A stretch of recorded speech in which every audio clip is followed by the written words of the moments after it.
Good afternoon, everyone. My name's Helen Leach, and I'm from Somerset SENDIAS, and I manage a service. With me this afternoon, working the slides, is Emily Spraggett, and she is our development officer who helps with all things developing websites and doing things like PowerPoints for presentations. So Somerset SENDIAS is a special educational needs disability information advice and support service. It's a statutory service provided for parents and carers and young people 0 to 25 who've got special educational needs and or a disability. And we go up to the age of 25. Next day. Thank you. So what we do, we provide information, advice and support around special educational needs and disability. It's a free, confidential, impartial service. We always work together with parents to encourage partnership working, whether it's with the educational settings, post 16, early years providers, with the local authority. It always is best to work together as a team for the best outcomes for our children and young people. And also that helps to include you as parents and carers and young people to make those decisions that affect them as they're growing older. It's a statutory service, as I mentioned just now. So the government has said in the Children and Families Act and also in the Code of Practice that local authorities must arrange for children, young people and parents who've got children with SEND to have a statutory information, advice and support service. So in Somerset, we are that service for those parents. So in SENDIAS, we have quite a big team now. We have 4 area coordinators, which have recently been changed to SENDIAS officers. So it's just a name change. The role hasn't changed.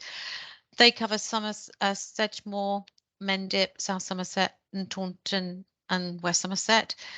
They provide information and support around the education, health and care plan process, annual reviews, mediations, and SENDIAS tribunal support.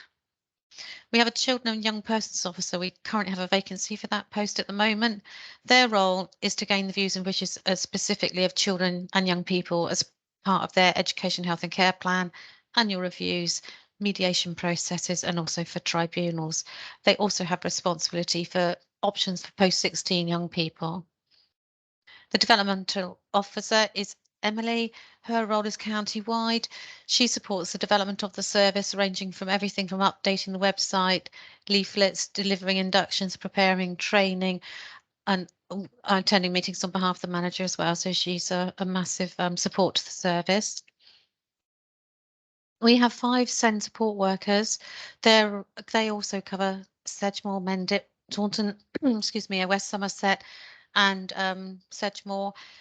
They work in schools to support children who may or may not be on SEND support, and I have this conversation with schools around implementing the graduated response to make sure the right provision is in place for those young children who are in school, and that level of support goes up to 16 currently. So we also have 2 part-time business support assistants, and they help manage the helpline inquiries, emails to parents and signposting parents to other services. And they also look after the referrals that come into our service. So those are the team, and this is what we do with post 16. We also have a choice advice service. It's a free impartial service which supports parents and families with advice and practical support through school admissions and appeals processes. For any of you who may have younger children who are going through the school admissions process this year, there are new school admissions codes and appeals codes available, and they're on our website for you to see. So it's also impartial information around how the school admissions and appeals processes work in schools. What's an oversubscription criteria? What does it do? What does it mean with an application? We can help parents understand the infant class size legislation and regulations. We can offer practical support via email, telephone or face-to-face. Issues around school transport, which in Somerset can be quite common. And the Choice Advisor can do is give impartial information around schools and academies, help to understand how to complete an application form or how to apply for and appeal for a transport appeal. Sometimes they can attend school admissions or hearings as well. So what SENDIAS can do with post 16 is we can support from all through school, obviously, but with a focus on post 16, we can help support parents and young people with their annual reviews from year 9. From year 9, well, actually before year 9, but they should include information around preparing for adulthood and post 16 options as part of that annual review. A lot of the time this doesn't happen, but it certainly should be happening. Schools and young people and their parents and carers form part of that annual review process, so all parents and young people should be aware of the process, the time limits that a legal process takes through, and also should have their views at part of that process. There seems to be quite a lack of information around young people preparing for adulthood and choices around education around year 9 reviews, which is a shame because there's an awful lot of support out there for those children at year 9 to think about, and there should be more focus on their annual reviews around what's going to happen post 16. All the information collected during the annual review in year 9 and all annual reviews will be submitted to the local authority, so the education, health and care plan will reflect their current needs and outcomes. A change of placement can also be discussed and considered at this point in time in an annual review. So we can support parents and carers through that process. Send support. If a child SEN and schools and colleges follow the graduated response, then we can support that school and college to put in place things such as the SS plan do review cycle. We can help the schools and the parents by working together on looking at outcomes, which would then inform their progress post 16. Without an education, health and care plan that has an annual review and those children on SEND support, they should be having review meetings 3 times a year with those families. And that should take place when those children are on SEND support. Very often that doesn't happen, and sometimes parents aren't aware they can ask for those reviews, but they can. And that's really important beyond year 9 to getting into post 16. If a child or young person has identified, sometimes they will have additional funding. If that's not enough funding, then an education, health and care plan can be requested and applied for, and then the evidence that's collated during that process will then be used towards the education, health and care plan process. So that would be the next step from SEND support. Sorry, just to add, with the post 16, it's just for academies. For the plan do review cycle post 16 is not tends to be in colleges. Thanks, Emily.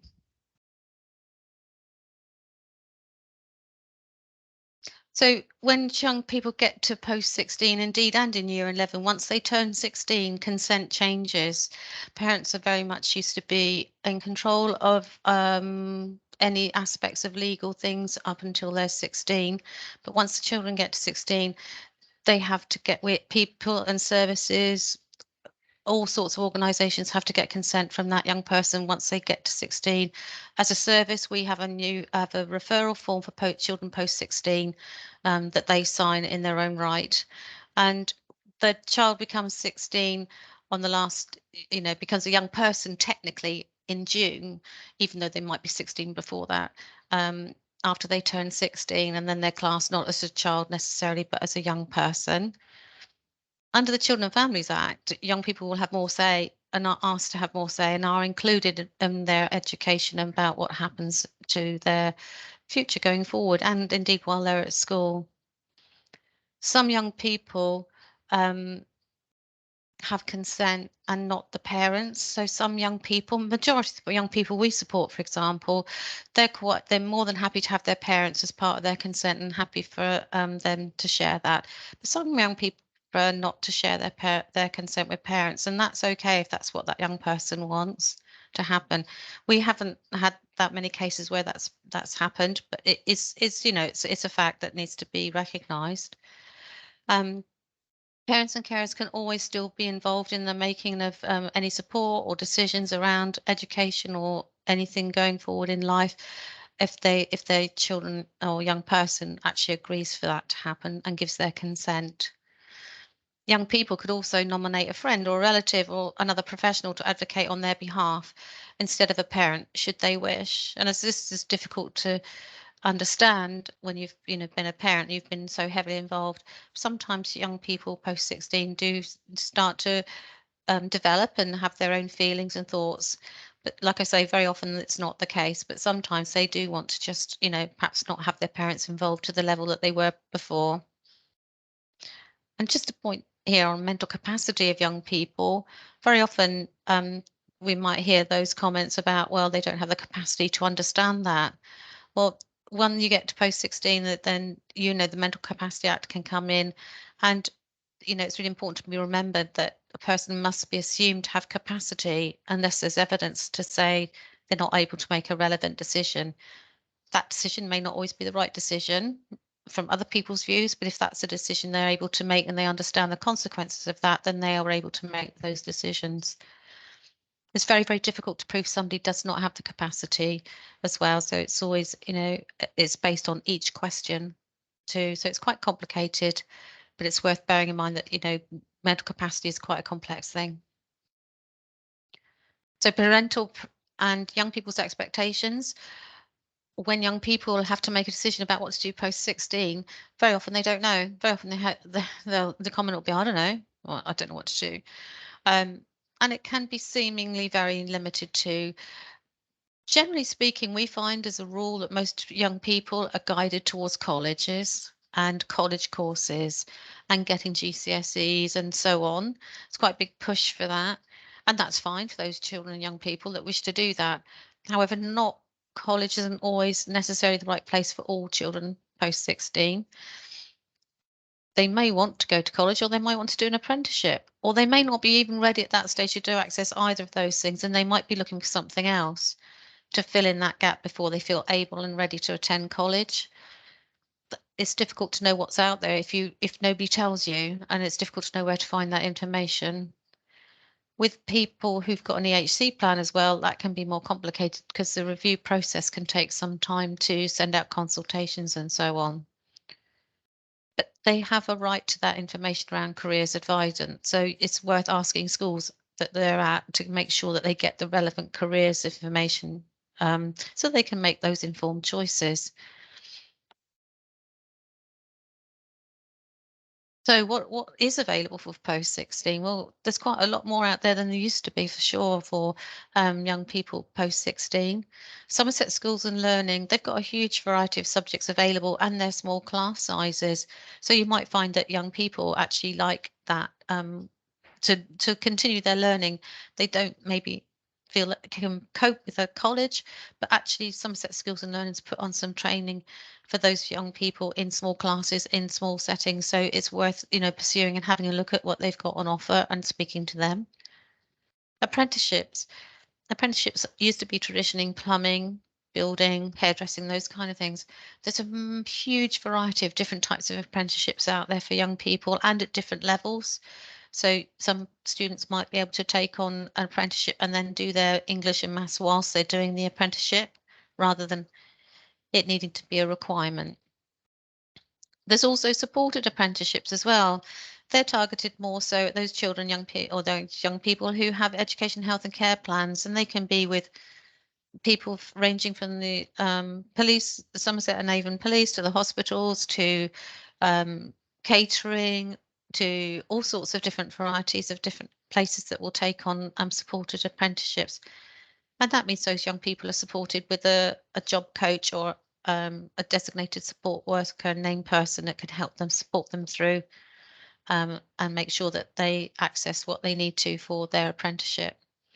Somerset Works, that can provide one-to-ones for putting a particularly bespoke package together for that young person that meets their needs, to ensure that they can access some employment that they would like to try and they'd like to have that opportunity to go to work.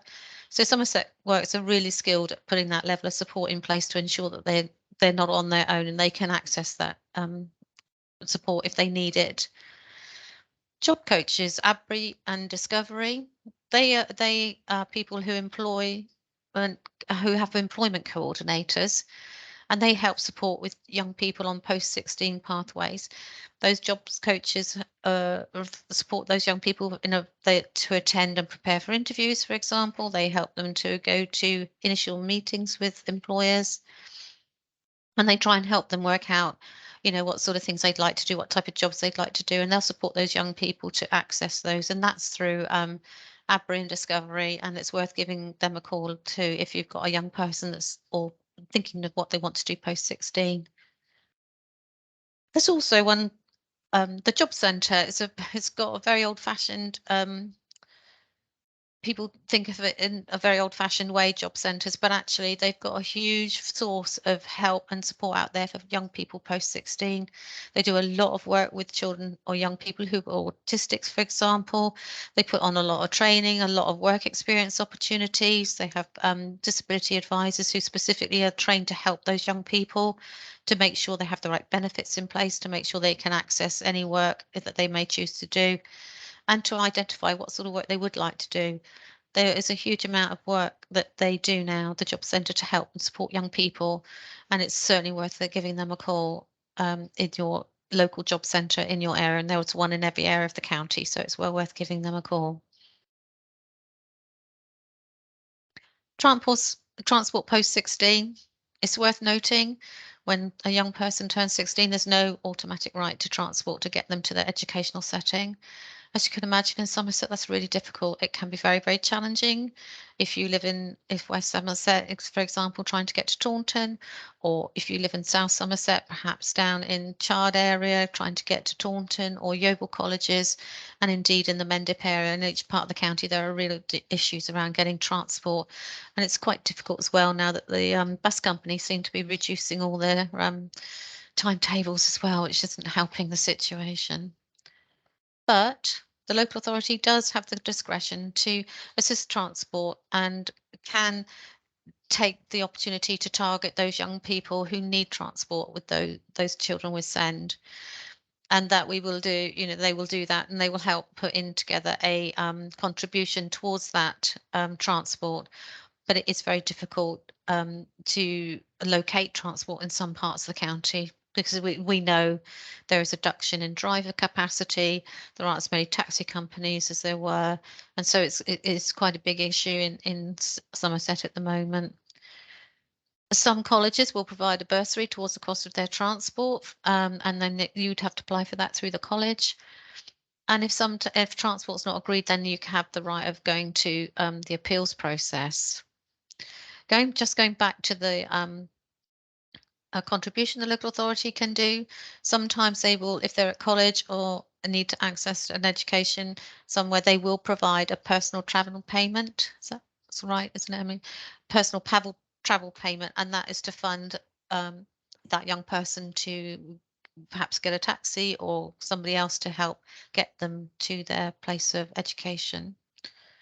Travel training is available for young people who'd like to move towards independence and actually catch the bus, learn how to catch a bus themselves, maybe walk into town to be a little bit more independent. And those travel trainers can support those young people to access the public transport to make sure that they can get to college, or to help them become more independent so they can do it themselves.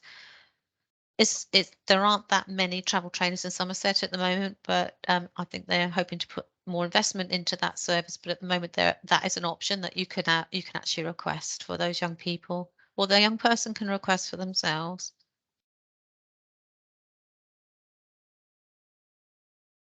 So for some young people between 19 and 25, um, access to further education such as college and traineeships and supporting internships, and EHC usually is needed for that if they have that level of need. This is so that college can get the funding to support them in that placement.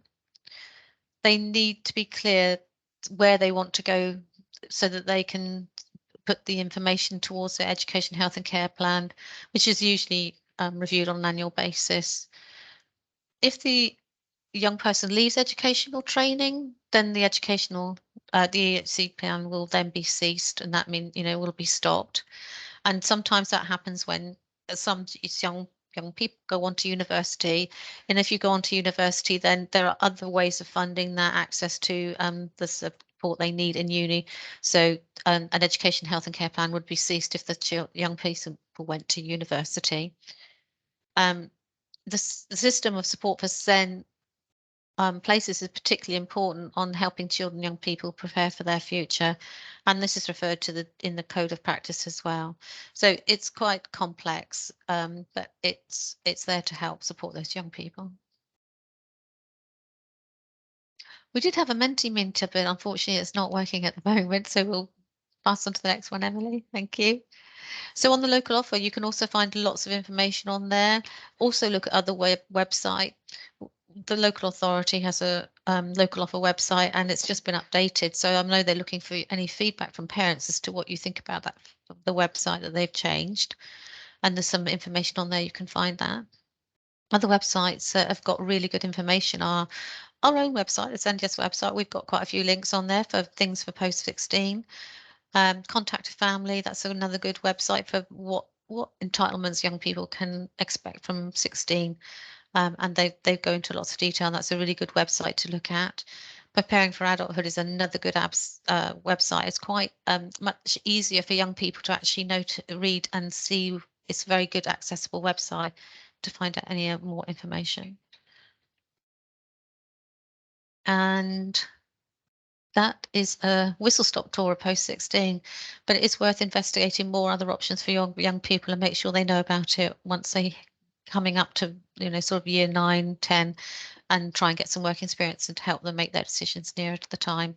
So if you want any more help and information, do contact us at any of the contact details on the slide in front of us. Thank you. Any questions?